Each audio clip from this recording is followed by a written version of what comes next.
Welcome to the Rejected Religion podcast. I'm Stephanie Shea. This month's guest is Mriganka Mukhopadhyay. Mriganka is a PhD researcher at the Center for History of Hermetic Philosophy and Related Currents, located at the University of Amsterdam. His interests are in the history of esotericism and occultism in India and the history of modern Hinduism. His PhD project focuses on the history of the Theosophical Society in colonial India. Our discussion is based upon a number of his articles and chapters that focus on important Indian members of the Theosophical Society, plus the history of the formation of said organization. My goal for this interview was to emphasize the Indian perspective, as Mriganka raises many important aspects of the history of the Theosophical Society in India that are often neglected, aspects that include colonialism and racism, for example. In part 1, Mriganka gives an outline of the cultural, social, and religious history in Bengal and the beginnings of the Theosophical Society in India, why Calcutta was so attractive to Helena Blavatsky and Henry Olcott, and who they were interested in as potential members. Mriganka also gives an explanation of particular terms that we often use in our conversation, such as the Brahmo Samaj sect and Ram Mohan Roy, the Bhadralok community, and the Bengal Renaissance. These are important to know about in order to understand the historical context of 19th century India. Mriganka also discusses how the popularity of Mesmerism and Spiritualism in India formed the basis for the formation and propagation of the later Theosophical Society. We also explore the sensitive concept of Aryanism as it is related to the Indian people involved in the Theosophical Society, and how this term was used and understood by the Westerners and by the indigenous Indians of Calcutta. It is very complex, but what becomes apparent is that one way the term was used was as a way to balance the status of the colonial British rulers and the ruled indigenous people. This leads us to a broader discussion of the agency of the Indian Theosophical Society members and who was speaking with more authenticity. Welcome to the podcast, Mriganka. Thank you very much, Stephanie, for having me today.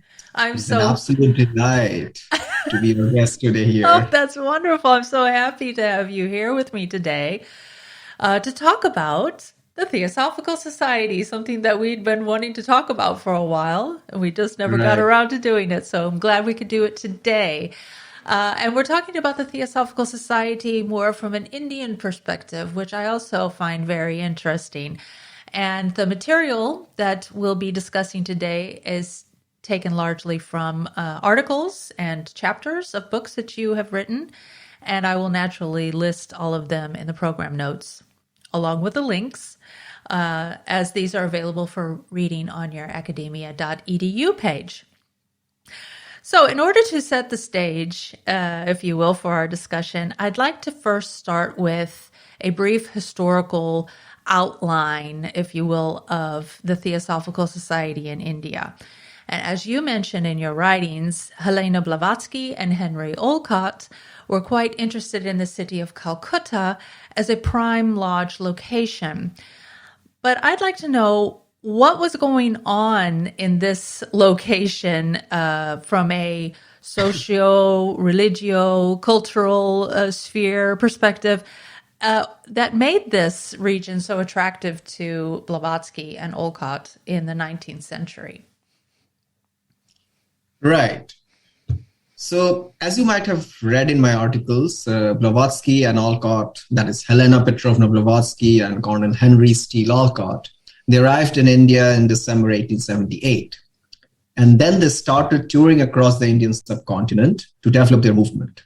So their first target was Bombay, or present-day Mumbai, where they landed when they arrived for the first time from New York. And then they shifted their attention towards their in Madras, the city which is presently known as Chennai. Now, the Theosophical Society set up its branch in Calcutta in 1882. So that's like roughly 4 years after they arrived in India. And the same year when they established the headquarters in Adyar. They called the Calcutta Lodge as the Bengal Theosophical Society, in short, BTS. And this branch still survives, and like there is quite some members in the branch as well. But before we get into the question that why Blavatsky and Olcott chose Calcutta, why Calcutta, we must keep in mind some of the very important questions regarding the background of this selection. It will sort of help us to understand the context of this. So at first, let me briefly mention the geographical significances of Calcutta. First of all, Calcutta was the capital of British India during the 19th century. The Britishers made this city the capital of the country soon after they became the rulers of India in the second half of the 18th century. And it would continue to remain India's capital as long as until 1911, when they shifted the capital in Delhi, or present in New Delhi, which is still the capital of the country. So there were some major geopolitical and administrative reasons behind choosing Calcutta as the capital. There have been discussions in history about that. So when the Theosophists were choosing Calcutta as a destination for their movement in 1882, they were basically targeting the heart of the nation, the heart of India, as the main administrative center. And secondly, Calcutta was a port city. It has a dockyard connected to the Bay of Bengal. So from Calcutta, parts of Southeast Asia and Japan are easily accessible via sea routes. Now, this was good for the Theosophists as they wanted to extend the movement in Asia, and later they would also succeed in this venture. As you know, that Theosophists made it really big in places like Japan and Singapore and Indonesia. So Calcutta was an important place for that. Thirdly, and most important geographical factor was Calcutta was just a few hours train ride to Darjeeling. Darjeeling is a hill station in northern Bengal, which was in Himalayas. And Himalayas, as you know, were the Theosophists believed to be the abode of the Great White Brotherhood, yes, and where the masters or the Mahatmas used to live. So you might have encountered the Himalayas and the masters and the Great White Brotherhood at the various stages in the history of occultism. And also in my PhD dissertation, I have discussed in detail why Calcutta and Darjeeling should be considered as important locations in the global history of Theosophy. Now, these were the geographical reasons. There were a few other reasons as well, which made Calcutta a sort of quote-unquote dream destination for Blavatsky. Calcutta during the late 19th century was going through a socio-cultural revival and was experiencing various reform movements in society and religion. So this phenomena is historically known as the Bengal Renaissance. The Bengal Renaissance made the Bengali Bhadralok community very radically progressive, who spoke about women's rights, produced some finest art and literature, and most importantly, brought in some unprecedented reforms in Hinduism, which sort of became the cornerstones in modern history of Hinduism. Therefore came up some new spiritual and reformist movements such as the Brahmo Samaj. The Brahmo Samaj had a network among the Bengali Bhadraloks. The Theosophical Society tapped onto this network. If you study the early membership of the Bengal Theosophical Society, you will see that the most of the members came from the Brahmo Samaj. For example, Mohini Chatterjee, whom I have mentioned about in my article as well, was a Brahmo. Several members from Rabindranath Tagore's family who joined the Theosophical Society were also Brahmo. Although Rabindranath Tagore, the poet, himself did not join the movement, but his cousins, his brothers and sisters were very much part of it. So in a way, the Theosophical Society used the Brahmo Samaj as a springboard to launch its movement in Bengal. All these factors, geographical, cultural, social, or religious, all these factors made Calcutta a favorable place to develop this young movement. So that was the reason, why Calcutta. And then once they took took over, and the movement just took off. And then for the next 40 or 50 years, Calcutta remained a major center for the Theosophical movement, which I have studied in my dissertation, PhD research. Okay. You mentioned the Brahmo Samaj sect, I guess it would be called, the Brahmo sect. You also talked about how this was confused with the Brahmin case. Can you explain the differences in between that so people know that we're not talking about the case system here, but we're talking about something else? Yeah. So in order to understand Brahmo, of course, like Brahmo Samaj came as a part of a Bengal Renaissance. Mm-hmm. And before Bengal Renaissance developed, there came up like the Bhadralok community, which I mentioned just now a little bit. Mm-hmm. So would you also like to know a little bit about Bhadralok and the Bengal Renaissance? Yes, I think so that might I can be sort of like smooth the transition. Yes, I think that would be a good idea, because then we had a better idea of what the mentality of the people were in that time and in that area. Great. So these terminologies like Bhadralok or Bengal Renaissance are very important for understanding the modern history of India. So it's not just the history of Theosophy, but also if you look at the broader picture concerning South Asian history, these are very important terminologies. Okay. So first, let me come to the term Bhadralok. Then I will come to Bengal Renaissance and Brahmo Samaj. Okay. That will be a smooth transition, okay. I think. So Bhadralok refers to Western educated Bengali middle class community that started developing around the early 19th century. The term Bhadralok can be literally translated as gentleman. So Bhadro means a gentle and Lok means man. The female counterpart is known as Bhadro Mohila, where Mohila means woman. There have been various discussions now among the historians and also in popular writings about the nature of the Bengali middle class or Bhadralok. So it is often used as something which everyone has an opinion about it. Also in Bengal, like even if you go to in cities, like everybody have to talk about it. So anyway, the middle class or the Bhadralok earned their fortunes either by taking up respectable jobs as government employees. So doctors, lawyers, teachers, or job in railway, for example, or becoming businessmen who traded with the English, with the British East India Company at first, and later also with the government. So most importantly, they received Western education and became culturally and academically sophisticated. And this was a major sort of like taking off moment, a moment when the Bhadraloks started to develop itself. And they formed the creamy layer of the society. It's functioned as a sort of new elite in modern Bengal. However, interestingly, almost all the Bhadralok came from upper caste Hindu families. So the cream de la cream among the Bhadralok started working on bringing some major socio-cultural and religious reforms in Bengal. Right? Mm-hmm. Now, this set the ball rolling for the Bengal Renaissance. Let me talk a little bit about this Bengal Renaissance, what this is.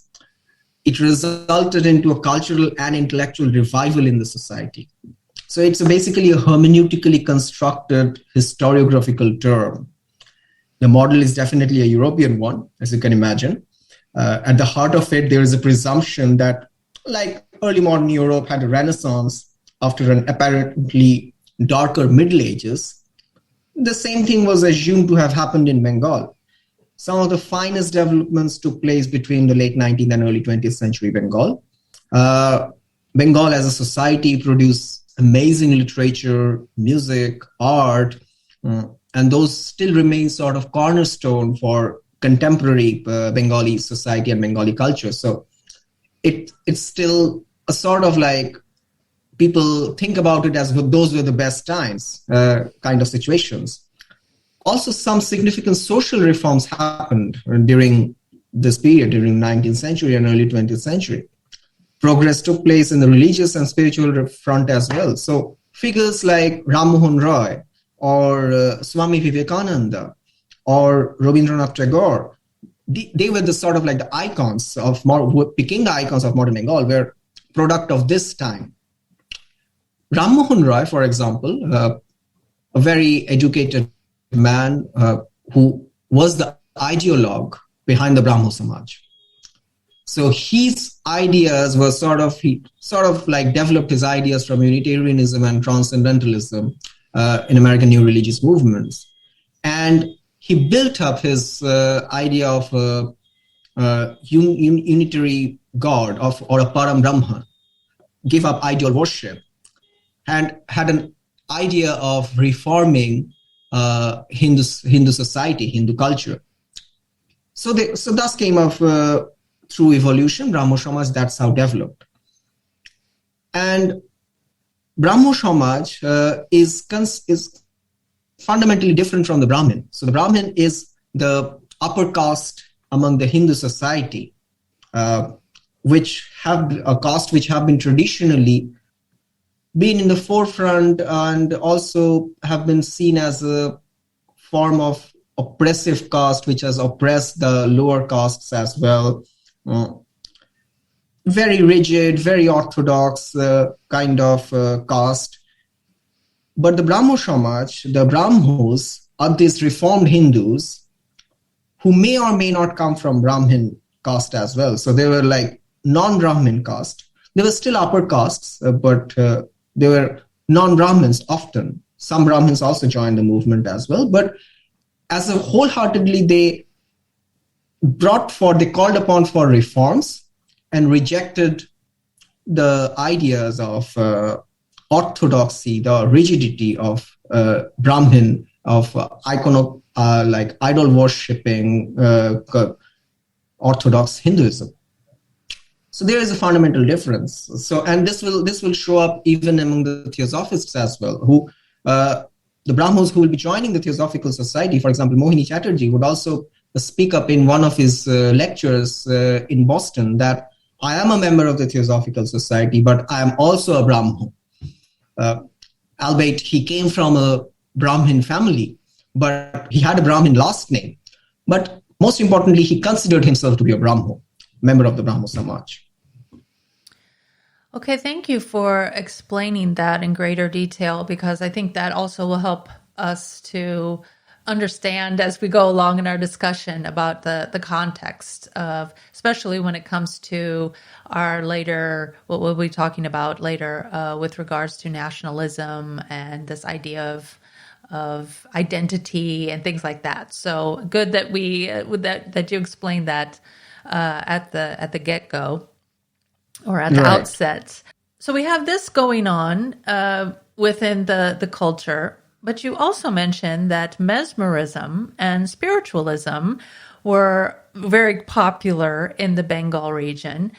So if you could talk a little bit more about what these two movements were about and why, or perhaps the possible reasons why people were so interested in these two movements.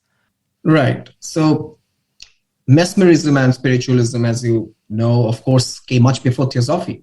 I see these as sort of precursors to the Theosophical movement. And even if you look at some of the writings of the scholars working on the Theosophical Society's history, they have also seen these as sort of like preceding ideas. So, for example, I'm thinking of the book by Michael Gomes, Dawning of the Theosophical Movement, or by Jocelyn Godwin, Theosophical Enlightenment. People like Godwin or Gomes have discussed spiritualism and mesmerism before talking about Theosophy. So mesmerism was born in 18th century. Spiritualism was born in 19th century. Like 1848 is a major movement, major moment for spiritualism, history of spiritualism. In America, in North America, people just joined, people became spiritualists in flocks. Like a lot of people were very much interested in it. When Blavatsky started her movement, she was sort of trying to take the history of esotericism a step further. She said that spiritualism is something non-scientific. We are offering something more scientific with occultism, and Theosophy represent occultism. So But a lot of the spiritualists and some mesmerists also joined the Theosophical Society. So even if you look at the early composition of the membership of the Theosophical Society in New York or in London, you will find several spiritualists involved in the movement. With this background, now these spiritualists in America or in England were connected with the Indian intellectuals as well who were interested in spiritualism. For example, if I get to talk about Parichad Mitra later on, he was also a spiritualist to begin with. So Blavatsky, a lot of other people, like even the Tagores, were into mesmerism. So people actually were very much interested in it. And when Olcott actually started to develop the movement in Bengal, they instantly realized that you can like sort of tap onto these movements and use them as advertisement for developing theosophy. And Olcott was a mastermind. Like, he was a great manager. He's my favorite theosophist. Like, the way he documented the history of the Theosophical Society is tremendous. Like, he opened up the movement for the historians. And he, as a good manager, he knew how to develop the movement further. So he goes to the smaller towns in Bengal and also even other parts of India, and he actually practices mesmerism himself. He claims that he can cure people with animal magnetism, with various mesmeric techniques, and people get attracted to it. So a lot of people come to Olcott, considering him as a sort of a doctor kind of a figure, and once they meet Olcott start talking about theosophy, and people get interested. So many lodges in Bengal and in other parts of India are coming out just because of their interest in spiritualism, in supernatural, in mesmerism. And sometimes some of these lodges are disappearing after a while because they realize that theosophy is something more, something different from this. So, and probably they're not interested. They found something else. But anyway, they used Olcott, and more particularly Olcott than Blavatsky. He used mesmerism and spiritualism as sort of a strategy to propagate theosophy in India. So that's a very important background. Also, phrenology. Phrenology was also another thing which people became very much interested in before who joined the Theosophical Society. Right, and that is the study of the, if I remember correctly, study of the head and the physical features of the face. Am I thinking of the right word here? Yeah. You're thinking on the right direction. Yeah. Okay, yeah. So that was also seemingly able to indicate someone's intelligence, et cetera, by measuring the skull and looking at your features and things like that. It was considered to be a scientific way of measuring certain things, characteristics about people, intelligence being one of exactly. them. Right. Exactly. Okay. The earliest IQ right. IQ measuring tool. Right.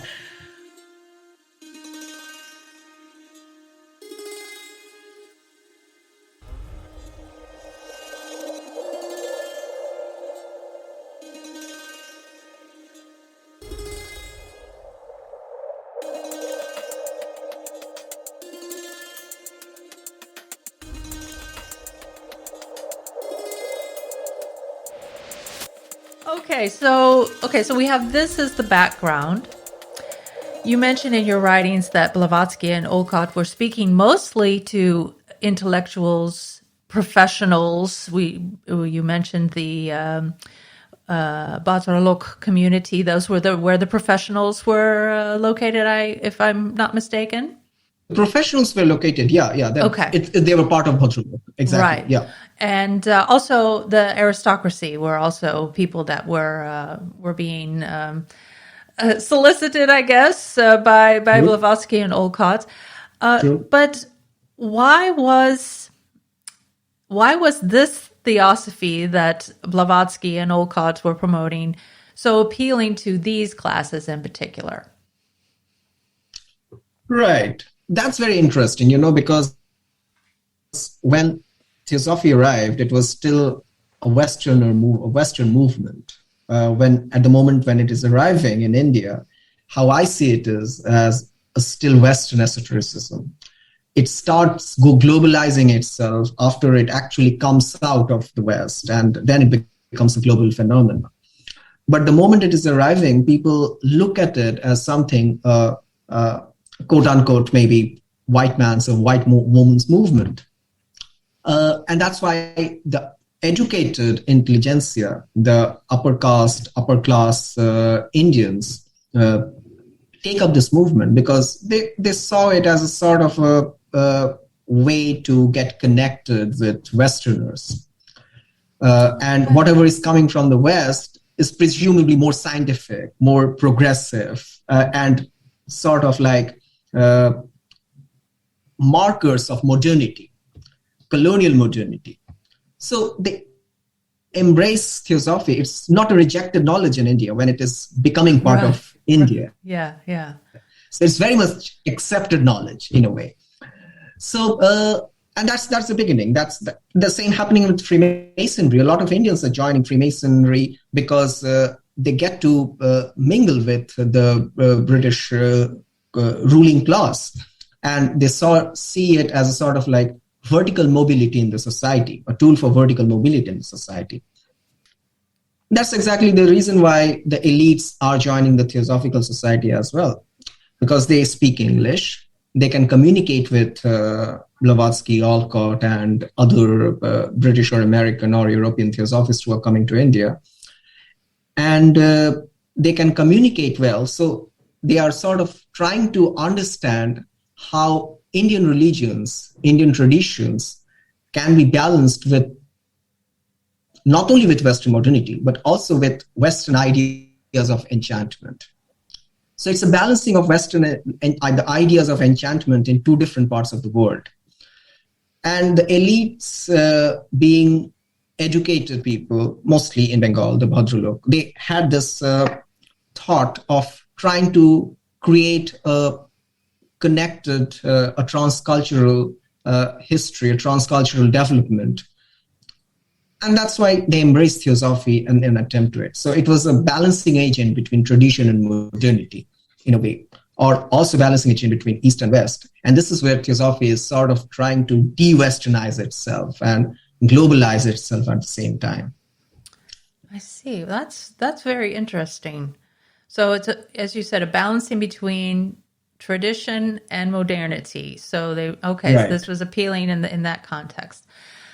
Right. So I think perhaps now I might like to ask you if we could talk about in more detail the idea of Arianism that was promoted in the Theosophical Society. Of course, Arianism is a sensitive term. It's taken on a different meaning through appropriation by other Western people. But speaking specifically about Blavatsky and the Theosophical Society, what was Blavatsky talking about with regard to this Arianism, the root races, the quote-unquote Aryan people? What was she talking about, and how was this received by the people of the Bengal region? Well, I'm really scared to talk about it. This is really sensitive. I understand. But Blavatsky considered Arianism as sort of her own vision in the evolution of human civilization and human history. She was talking about root race, how Atlantis was a lost land, and Atlantis was a land where there was like advanced human race used to live. And humans are living in a sort of like sixth root race. And that's what she says. And with these ideas, Blavatsky also looks at India as a land of Aryans at the same time.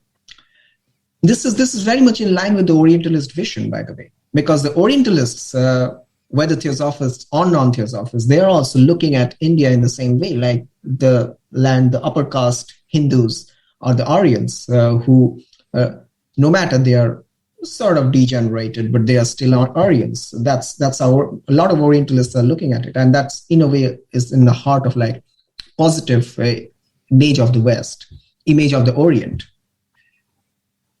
So Blavatsky and her ideas with all these concepts of notion of Aryanism travels to India. And in a way, the target group, the elite, look at it quite favorably because they are considered to be as Aryans, and they even consider, many of them actually, many intellectuals actually considered themselves to be Aryans as well. So if you look at the vernacular writings, the Bengali writings, the Hindi writings, even there, this term Aryan, the Aryanism, comes up time and again.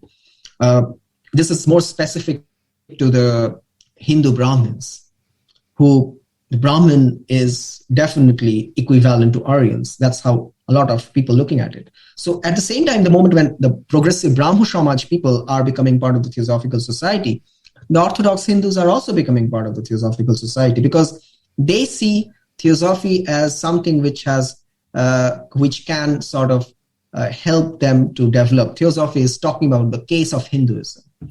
It is taking up the case of Hinduism, and it is a talking point and which can help them to stand at par with the Britishers.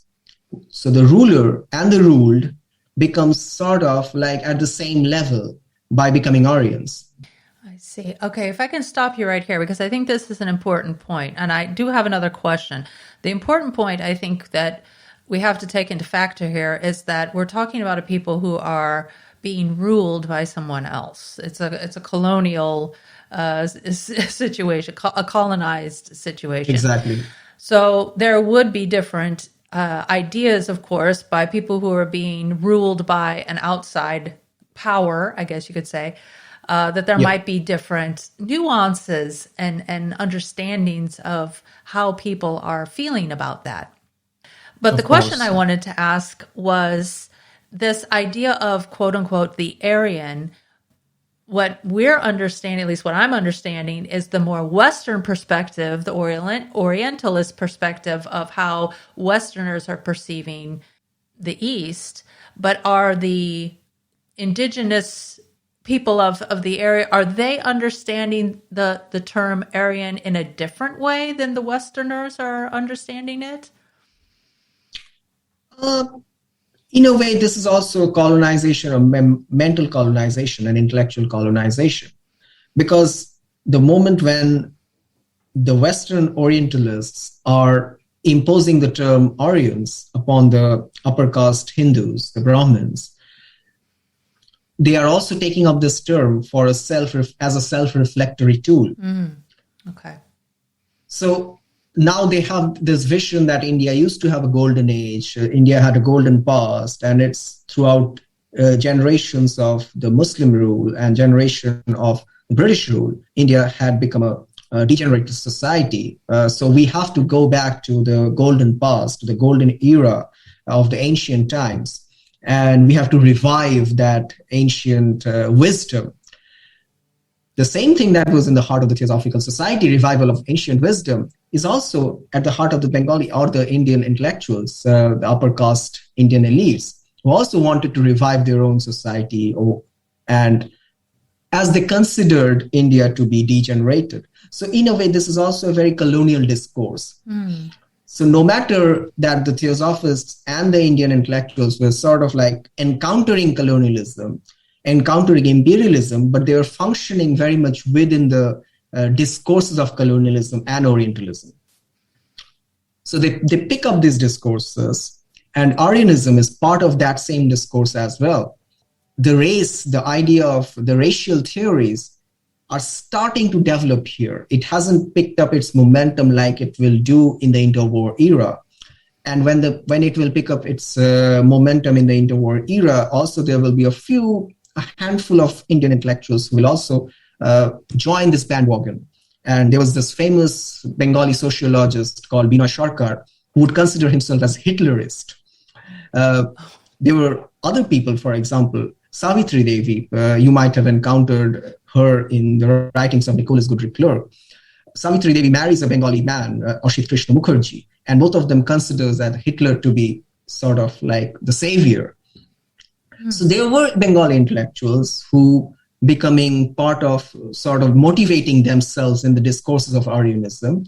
And people like Binoy Sarkar, people like Savitri Devi are actually writing for the mouthpieces of the Bengal Theosophical Society. And Savitri Devi also became a member of the Bengal Theosophical Society very briefly in the 1940s for a few years. There have been these kind of problematic moments in the history of Theosophy in India, but there were other strands in the movement as well, where there was supporting nationalism. Not everybody were actually taking up this cause of Aryanism. There were people who were taking up this cause of Aryanism, but that's not all. That's certainly, I haven't yet encountered where Theosophists in India have seen it as sort of like their official version of their history of Aryanism. So there are individual case studies, of course, but not in the collective history that way. I see. In keeping with this this line of questioning, you also mentioned that Theosophy spoke to and promoted nationalist ideas. So what is the nuance there? How is this different? How is the nationalist ideas different than the Aryan quote unquote ideal? The nationalist idea, I would say, dominated the whole story. Like right from the beginning until the 1940s, or even at its height of the Theosophical movement, they often like collaborated with the nationalists.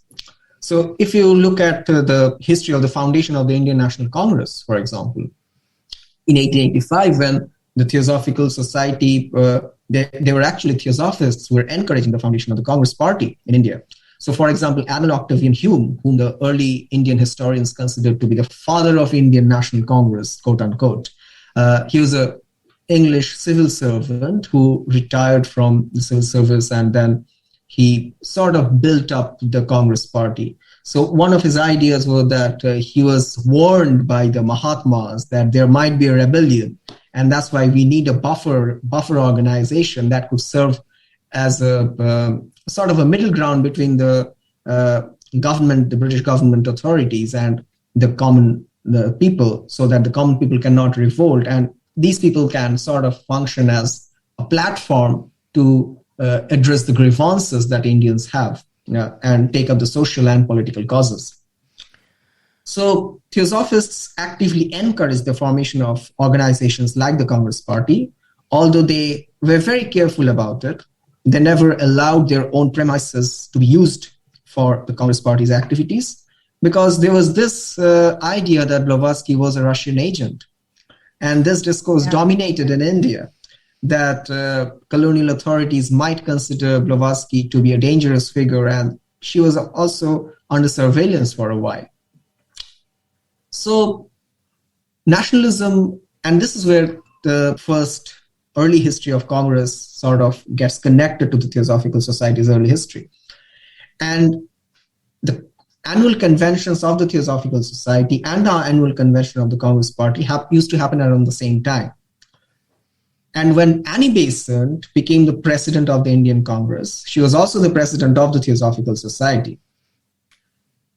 And there were years where the annual convention of the Theosophical Society and the annual convention of the Congress Party are happening in the same cities, in Calcutta or in Allahabad or in New Delhi or in Delhi or in Bombay, so that people belonging to both the groups can attend the two sessions simultaneously.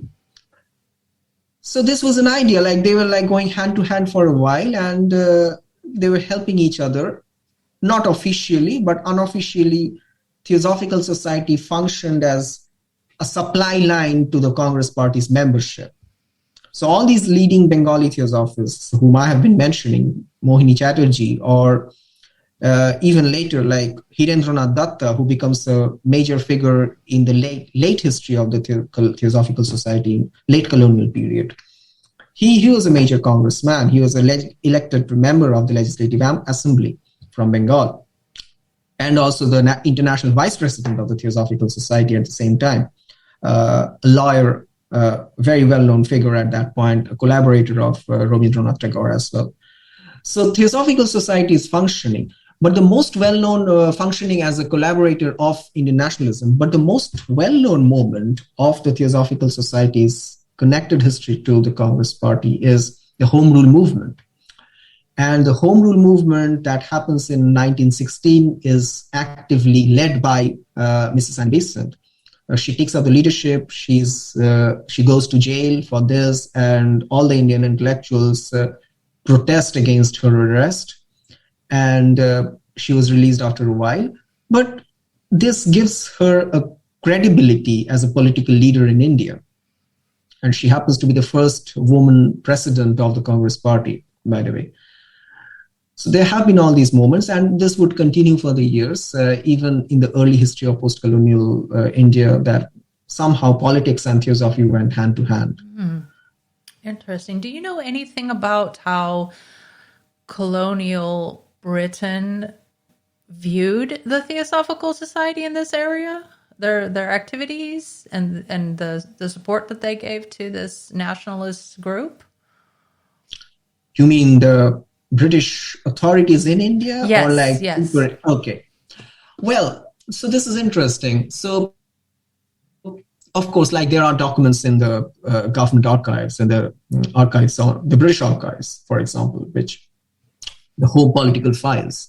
So there were several theosophists who were under surveillance by the British authorities, definitely because of their political activities, their association with the Congress Party. And even some of the leading Congress figures were jailed for this, which included Gandhi, which included Nehru. They have been associated with the Theosophical Society. But overall, the government was not that scared of the Theosophists, like they were scared about the militants, the revolutionaries. And the Theosophists were not very much friendly with the militant nationalists. Like Aurobindo and Annie Besant had differences of opinion. Okay. So the government would be more lenient towards Annie Besant than towards Aurobindo, because they were also not asking for complete independence. For a while, Annie Besant was asking for a dominion status, and which would Gandhi take up to be a dominion as part of the Commonwealth and not being a fully independent state. So the government was suspicious, but not very much antagonistic towards the activities. But as I say, like Blavatsky was considered a Russian agent for a while. Annie Besant was imprisoned during the Home Rule movement. But interestingly, London also had, the London Lodge also housed a few Indian Theosophists. They had a few members who worked and lived in London. And the opinion about the Theosophists, about the Indian Theosophists were very favorable, because the Britishers back home in England, contrary to what the government believed, were still looking at the Indian Theosophists from an Orientalist perspective. Right. So there comes the exotic Oriental man like Mohini Chatterjee. Yes. Okay. Yeah, it wasn't my intention to get into an intense political discussion about all of this. I love that. I wanted to focus more on the actual tenets and beliefs and ideas of the Theosophical Society, but it seems like it's inextricable. You cannot talk about it without talking about the politics. So I thought let's just go there. Let's talk about it. Of course. To me, it's just a very interesting situation that you have Westerners with particular ideas about the East, the Orient, quote unquote, and how there is this wisdom that is located in the Orient. Right. And yet there's this imbalance in one culture being dominated by this Western culture. And at that time, of course, it was the more powerful, I guess, the empire, if you will. So that creates all of these different tensions. It creates all of these different nuances of how are we understanding this? How are the Westerners, I would think that, I would guess that they're thinking, this is what we believe in, this is what we want to do, this is what we want to promulgate. And yet the people that they're going to, the place that they're going to, and purporting that this is where the wisdom lay, it's almost as if there is this inferiority going on that I can't even put this into a coherent thought. It's almost as if they are deciding what is the wisdom, and not the local people from the area are telling them that this is the wisdom. If you understand where I'm going with this, I'm doing an awful job. Totally awful job of explaining my thoughts. But it just seems to be very skewed in many ways. I would say it's very complicated and very multi-layered. So there was this idea in the colonialist discourse that in the British governmentality, if you will, that Indians need to be uplifted. And this was a very utilitarianist view that the greater good for the greater number of people, and Indians need to be modernized and westernized. So in a way, Indians are, quote unquote, white man's burden. That was a very British colonial view in the 19th century, more particularly. How I see the Theosophical Society, the leadership of the Theosophical Society, more particularly Blavatsky or Besant, perceived the awakening of Indian religions and reviving of ancient Indian wisdom, quote unquote, as sort of like white woman's burden. So they were sort of like taking up the colonialist discourse. I'm saying it time and again because they were functioning within the fabric, within the limits, within the contours of colonialism. So they can't avoid the colonialist discourse. They were operating within it. But at the same time, what we often tend to overlook, that there was an agency of the Indian Theosophists, the Indian members, who were bringing in a fresh perspective than the Western members. And they had their own specific set of notion about theosophy. So how the Indians are looking at theosophy could be much different from how an American member or a British member is looking at theosophy. Right. And here is the agency of the Indian members become important. Here are the people like Mohini Chatterjee or Parichad Mitro or Hirendranath Datta become important because they are bringing something new on the table. And they are not ready to be sort of dominated by the idea of, by the bossiness of their Western leadership. They also have their own voices, and I call it the voices from within.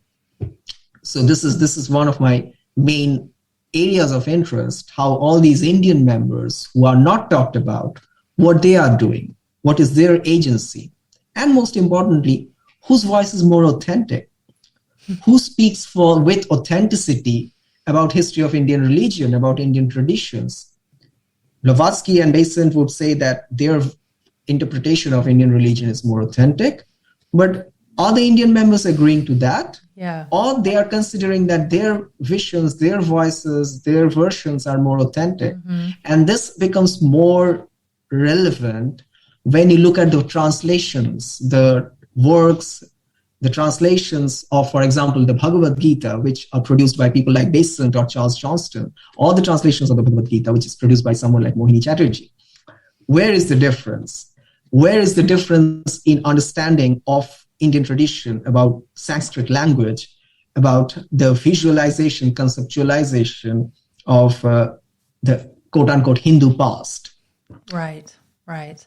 These are excellent questions that you're asking, and the focus that you have, I think, is a very good one, and also so important, because this is, I guess, what, in my very, very clumsy way, I was trying to get at this, these different perspectives, the different voices, the Westerners coming in and telling the Indian people that this is what you're all about. And the Indian people are just kind of scratching their heads sometimes, maybe like, what are you talking about? So there's this very, very important aspect that is probably oftentimes overlooked as far as the indigenous voice that should be heard as well. So let's start talking about that.